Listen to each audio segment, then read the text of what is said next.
Look, don't shoot me. I'm just the messenger. Now, ladies, have you ever been emotional, exhausted, and your hormones all over the place, and your teenager just comes in with the attitude, quick back talk, eye rolling, or even slamming doors?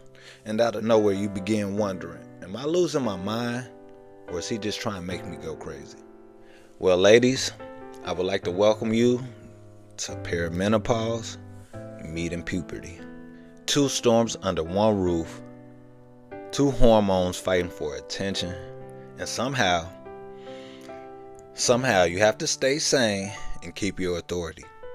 So what I'm going to do today is show you how to survive this season and raise respectful, strong young men without losing your peace. Alright, so first things first, we have to be real with ourselves. If you're in your late 30s, 40s, or even your early 50s, your hormones are shifting. And your son, on the other hand, his testosterone is surging, his brain is rewiring, and independence is screaming louder than your coffee machine. Ha ha, dad joke. No, but for real, the good news is this is not failure. This is biology. You see, you're both changing. He's growing into a young man, and you're adjusting to perimenopause. So clashing is going to be inevitable. But there is a way to navigate this season calmly, firmly, and effectively. Now, the first thing you need to do is understand your son. You have to first understand what's happening in his world. And what I mean by that is that he is going to use impulse over logic majority of the time. That means he's going to react before he thinks. Secondly, even though he's not a female, he's still going to go through emotional storms, meaning tiny little things will feel massive. And number three, he's trying to build his identity. This means everything he does is going to be testing boundaries. And this is his way of saying, who am I? For example, he comes home, he throws his backpack on the floor, and he mutters, whatever. Your first reaction might be frustration and yelling, but stop and take a breath. Instead of reacting, name what's happening. For example, I see you're frustrated, but in this household, we speak respectfully. Now, when you do that, what you're doing is modeling control while teaching boundaries. And that's what's gold. All right, the next thing you need to focus on is your new parenting rule. And rule number one is less emotions, more structure. You see, what you have to realize is that your son does not respond to long lectures, emotional reactions, or threats shouted in anger. But what he does respond to is clear rules, short instructions, and consistent consequences. So what I want you to think is short, calm, firm, less words, more actions. All right, now let's talk about the 10-word discipline method. This is real simple. Now here's the secret weapon. It's a 10-word instruction. For example, instead of saying, why do you always leave your shoes everywhere? This is what you need to say. Shoes go in your room. Go pick them up now. Or instead of saying, come on, I told you about 1,000 times to do your homework, you say homework is priority. Unless you do your homework, you get no privileges. Period. Now do it now. You see, it's short, it's calm, and it's firm. And it's going to hit way harder than a lecture. Now the fourth thing you need to understand is that respect is non-negotiable. You see, respect is that line in the sand. Everything else is flexible. For example, you tell him, you're allowed to feel upset, but you're not allowed to be disrespectful. And his response is rolling his eyes or talking back. Step one, you calmly say, hey, fix your tone because I am not your friend, your peer, or whatever you think this is. Step two, if he refuses, you implement that consequence immediately.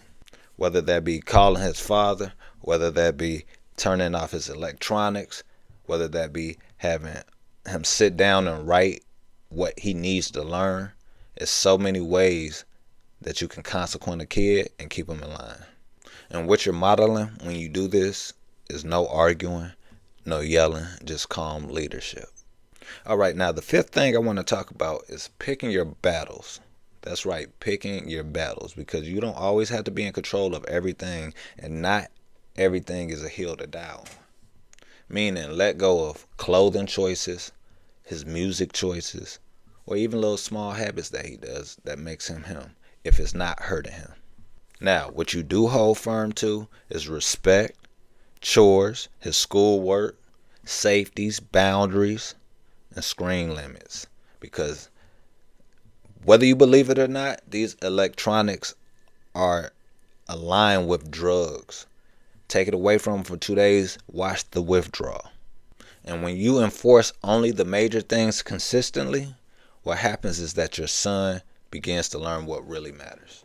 All right, now let's talk about another important thing you must do, and that is protecting your peace as a parent. You see, your patience, it depends on your self-care. And with perimenopause, it makes your nervous system way more sensitive. All right, so knowing this, please do not skip your intake on protein in the morning, your intake in water. This is very important. You must have water intake. Balanced meals, magnesium so you can stay calm, and walks or do any type of stretching or mobility exercises. Also implement at least 10 minutes of quiet meditation, prayer, and breathing exercises. Because the reality is your calm equals his regulation. And when I say that, I mean he mirrors your energy more than he mirrors your words. And last but not least, make sure you find time to have a weekly reset talk with him. And what I mean by this is once a week, have a calm, sit-down conversation. For example, sit down, ask him what's been hard for him this week.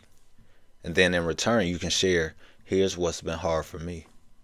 Then you can adjust one rule together and then leave off with encouragement, meaning tell him I'm proud of you, even for trying. Now, what this does is prevents fights from escalating. It builds trust, and it also teaches communication skills. You kill 3 birds with 1 stone. Come on now. Remember, you are not raising a problem. You're raising a king in training. And the truth is, kings need structure, obedience, and character before they need freedom. And a calm mother is going to raise a regulated son. But like DJ Khaled said, here's the major key. The dads need to be present too. And I say that because the boy's understanding of respect, responsibility, and observing how to handle life comes from seeing both parents work together. You see, when dads are actively involved, boys are going to model 3 things. That's healthy masculinity, respect, and emotional control. You see, mom can regulate, but dad's presence completes the whole circle of raising your son on how to be a man in this real world. Now, if this video helped you, share it with another mom or dad that's tired and exhausted. Make sure you like, subscribe, and comment King in the section. Let's raise a generation of strong, respectful men together.